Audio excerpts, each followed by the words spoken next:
Hi, y'all. Kudos to some very alert Twitter users who caught the CDC and called them out this week. Hi, this is Southern Digest, and I'm Nina, your host. So this week, the CDC cited an unpublished peer-reviewed study from India that they used to recommend that fully vaccinated people wear masks indoors. The peer-reviewed paper was going to be published in the Journal of Nature, but it was rejected.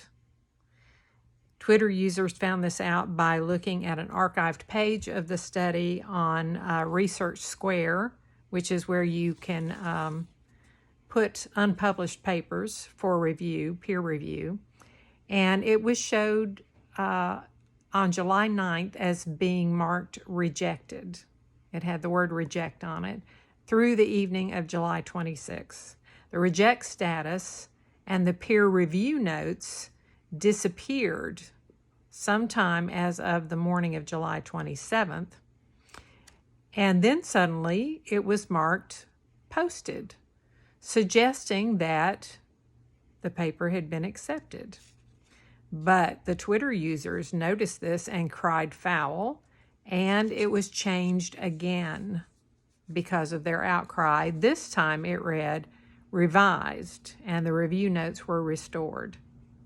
But it was still given the same date, July 9th, which seemed to indicate that it had been revised by July 9th.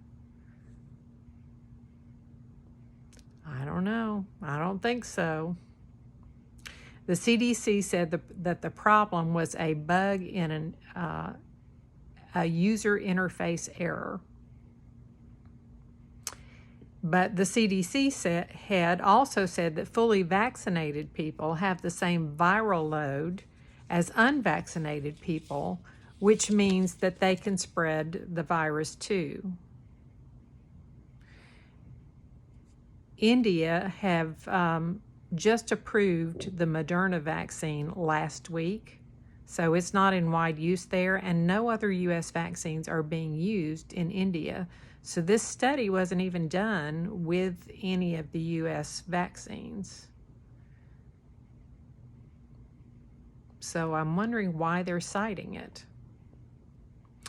It's important to note, in context here, that the Border Patrol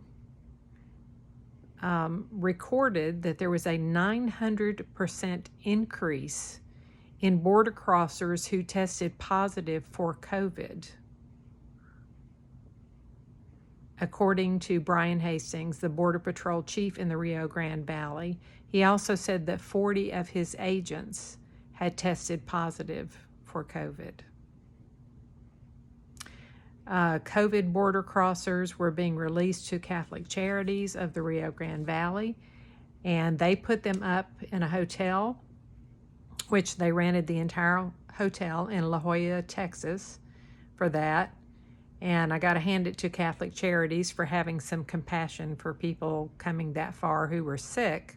However, officials in La Jolla said that, a police chief in particular, said that no one had told the city they were coming, and no one had told the city that they were sick with COVID. That's the transparency that we were promised.